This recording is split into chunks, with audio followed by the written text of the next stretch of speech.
kanta, Darren, para kay Kim. Anong kanta yun? Ano? Nangyari? O hindi! Matatanda na simulang umugong ang aligasyon na may pinagdadaanan ng relasyon ni Kim at Sian. Matapos mapansin ng netizens na hindi na sila madalas nakitang magkasama. Lalo na sa mga nagdaang bakasyon ng dalaga.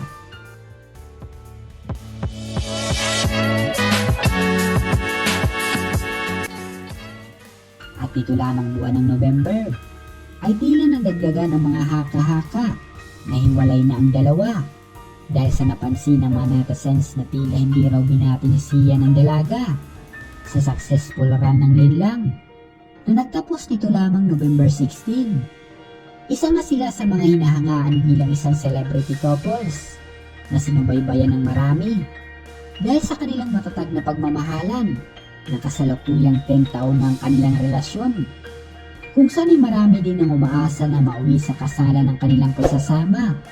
Ngunit sa likod nito ay tila lumit ang pag-asa ng ilang mga tagahanga ng dalawa dahil sa mga kumakalat na hiwalay na sila.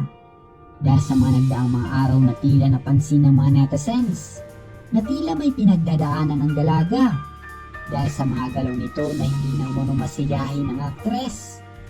Kaya naman ito lamang araw sa latest episode na kilalang noontime show na It's Showtime na agad naman itong nag-viral ang kanta ni Darren kung saan ay tila may patama ito sa naging biro sa estado ng puso ng dalaga.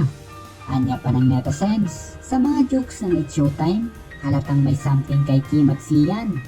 Sa naging reaksyon ni Kim, tila alam na ng lahat na may pinagdadaanan ngayon ang relasyon nila.